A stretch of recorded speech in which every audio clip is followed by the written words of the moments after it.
Lee Chatfield, the Republican from Levering, which is sort of outside Petoskey, basically, is a way to say that, right? About 15 minutes north of Petoskey. That's right. Nice to see you. How are you doing? I'm doing well. Despite the Red Wings loss last night, Yeah. I've rebounded. I'm back at it. That was disappointing. Speaking of rebounding, Yes. I saw a report this week that while the auto business has rebounded, a lot of the revenues that the rest of us would have hoped to have come along with it aren't there. In other words, they're doing well, but it's not trickling down to the workforce. Well, I think, actually I tried to address some of that with some legislation this past week, a couple weeks ago, that we actually just passed out of tax policy yesterday. And that's regarding the mega tax credits, the Michigan Economic Growth Authority. And studies have now indicated that there are $9.38 billion, that's with a B, in outstanding tax credits that the people of the state of Michigan have to pay.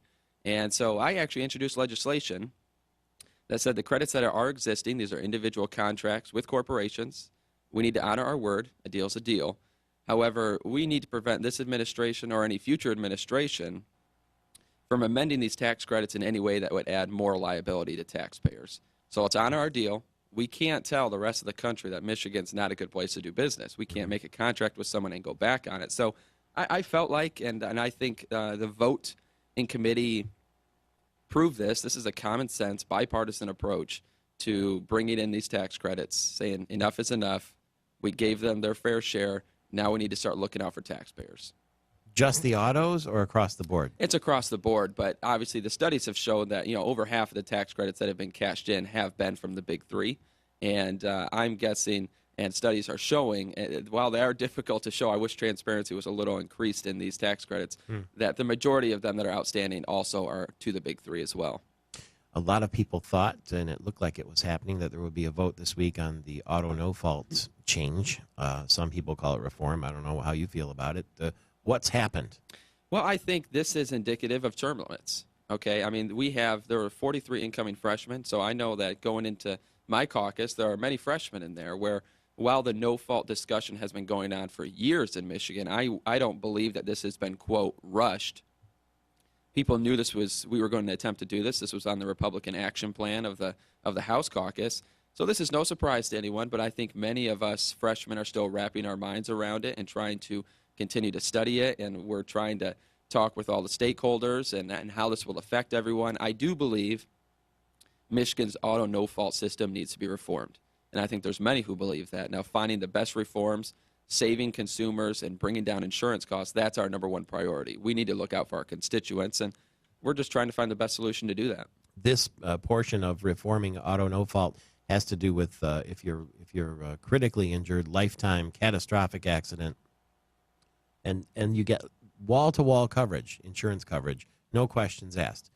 I've seen it gone about different ways, but this one, as I understand it, and it seems complicated, but is basically there would be a cap on what the health providers can charge when they're administering those lifetime services? Well, it's interesting you say that. There really is, and it's important to note because many of the reforms that have taken place in the past and many attempts to reform this auto no-fault, they've put a cap on the benefits people can receive. This reform, there is no cap. There are still unlimited benefits that folks can receive. And for life? For life. And everyone who is currently under this system now is grandfathered in. Their charges will not change. Their benefits they receive will not change. What we look to do is, and part of it was implementing a fraud authority, was looking for ways that people are potentially abusing the system. And when you know that there are certain people out there for an MRI that they need to receive for perhaps any injury they may receive that's non-automobile related, and they're being charged, their health providers being charged, their insurance, $600 for this MRI, but yet the same person, the exact same injury, goes in because they're in an automobile accident and they're being charged $2,800 or $2,600. I believe there's fraud there. And what we look to do is also crack down on attendant care and cap what people can receive per hour for taking care of a loved one. And, so we put that at $15 an hour, which is still, after 24 hours a day, $130,000 a year.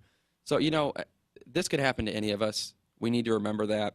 This is something where we're trying to look out for our constituents, for those who have been injured and who potentially may be injured. And we have sympathy for them, but we're also looking out for constituents who are paying these auto insurance prices. Michigan has the highest auto insurance rates. We need to look at what we can do to fix that. We will see, I guess, next week then, because nothing's going to happen today, yeah, right? I do not believe anything's going to happen today. That's a good guess. Travel safely yourself back to Levering. Thank you very much. See you next week. Beautiful metropolis. I'll be back. Lee Chatfield, Republican state legislator.